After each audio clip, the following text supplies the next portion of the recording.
প্রিয় দর্শক বন্ধুরা, এই মুহূর্তে আপার প্রাইমারি থেকে একাধিক বিষয়ে অত্যন্ত গুরুত্বপূর্ণ তথ্য আপডেট উঠে আসছে।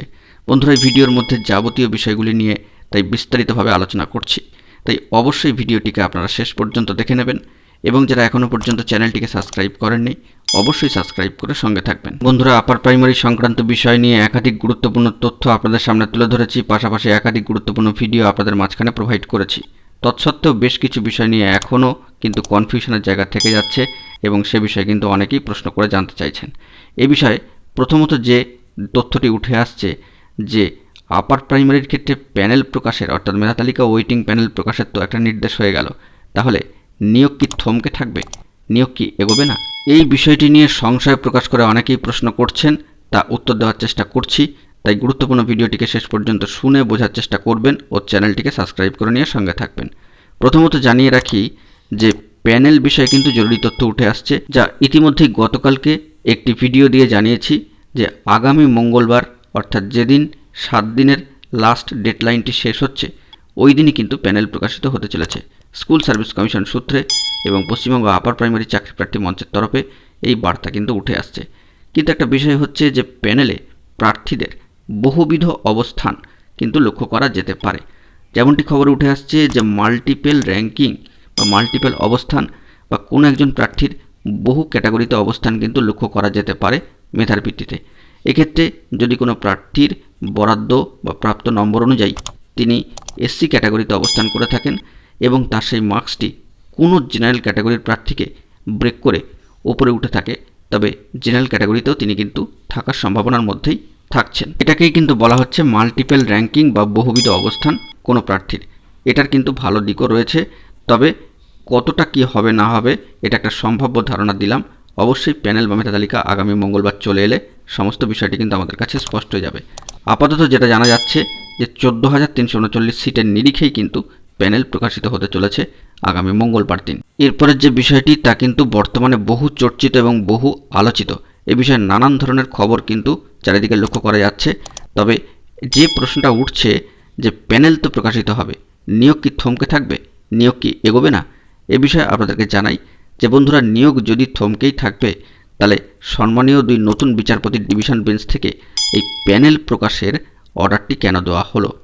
অর্থাৎ বন্ধুরা, নিয়োগকে এগিয়ে নিয়ে যাওয়ার জন্য প্রথম এবং প্রাথমিকভাবে যেটা করা দরকার তাই কিন্তু করেছেন বিচক্ষণ এবং দূরদর্শী সম্মানীয় 2 বিচারপতি। তাদের যে এজলাস থেকেই কিন্তু বার্তা চলে এসেছে যে প্যানেলটা আগে প্রকাশিত হতে দিন, প্যানেল প্রকাশিত হোক, তারপরেই কিন্তু ধাপে ধাপে সমস্ত কিছু এগোবে। তাহলে অনেক ক্ষেত্রে যে বার্তাটি বেরিয়ে আসছে বিভিন্ন দিক থেকে বা কনফিউশনের জায়গা তৈরি হচ্ছে বা বিতর্কমূলক বার্তা তৈরি হচ্ছে, নিয়োগ এখন হবে না, নিয়োগ আটকে যাবে, নিয়োগ থমকে থাকবে, এটা কিন্তু কোনো অর্থেই সঠিক নয়। নিয়োগকে এগিয়ে নিয়ে যাওয়ার জন্য ধাপে ধাপে এই প্রসেসগুলো অত্যন্ত প্রয়োজন। তাই প্রথম ও প্রাথমিক পর্যায়ে যেটা প্রয়োজন প্যানেলটা প্রকাশিত হওয়া। প্যানেল প্রকাশিত হলেই কিন্তু দুধ কা দুধ পানি কা পানি সম্পন্ন সমস্ত কিছুই সামনে চলে আসবে। পাশাপাশি নিয়োগকে এগিয়ে নিয়ে যাওয়ার জন্য প্রাথমিকভাবে যে ধাপটি প্রয়োজন প্যানেল প্রকাশ করা, সেই নির্দেশ ইতিমধ্যেই চলে এসেছে। তাই নিয়োগ কি থমকে থাকবে, আটকে যাবে, নিয়োগ হবে না এখন, এই বিষয়ে কিন্তু চিন্তা করা একেবারেই অনুচিত বলে মনে করা হচ্ছে। সেই দিক থেকে বন্ধুরা, আপনাদের কাছে একটি বার্তা যে পজিটিভ থাকুন এবং হোপফুলি চিন্তাভাবনা করুন, ভালো চিন্তাভাবনা করুন। নিয়োগ কিন্তু এগোবে বলেই এই পদ্ধতি বা ধাপগুলিকে অবলম্বন করছেন সম্মানীয় 2 বিচক্ষণ বিচারপতিরা। এবং স্কুল সার্ভিস কমিশনও কিন্তু চায় যে নিয়োগকে এগিয়ে নিয়ে যাওয়ার জন্য। তারাও কিন্তু সেদিন এজলাসে এই বিষয়টিকে তুলে ধরার জন্য চেষ্টা করছেন।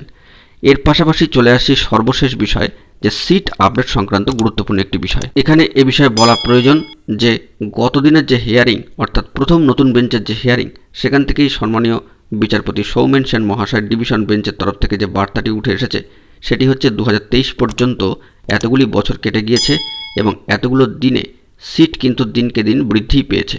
এই বার্তাটি কিন্তু উঠে এসেছিল সম্মানীয় বিচারপতিদের তরফ থেকে।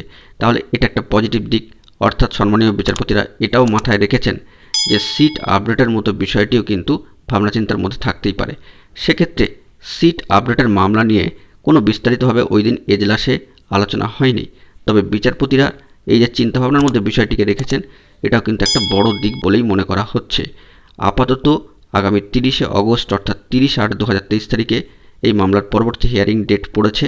ওই দিন যদি এই সমস্ত বিষয়ে কোনো খবরাখবর উঠে আসে তো অবশ্যই আপনাদের মাঝখানে তুলে ধরবো। তবে সম্মানীয় বিচারপতিরাও কিন্তু এটাও বার্তা দিয়ে রেখেছেন যে যারা বঞ্চিত ডিপ্রাইভড তাদের কথাও কিন্তু শোনা হবে, যাবতীয় জটিলতা এগুলি সব মিটবে এবং তাহলে আর নিয়োগের ক্ষেত্রে কোনো বাধাই কিন্তু থাকবে না, স্টে উঠে যাবে ও নিয়োগ কিন্তু সচলভাবেই এগোবে। সব দিক থেকেই ভালো খবর বলা যেতে পারে আপার প্রাইমারির ক্ষেত্রে বর্তমানে। তবে পরবর্তী হিয়ারিংয়ে সিট আপডেটের বিষয়ে কোনো খবর উঠে আসে কিনা সেই দিকে আমাদেরকে চোখ রাখতে হবে। বন্ধুরা এখন এটুকুই, সকলে ভালো থাকবেন, চ্যানেলটিকে সাবস্ক্রাইব করে সঙ্গে থাকবেন। ধন্যবাদ।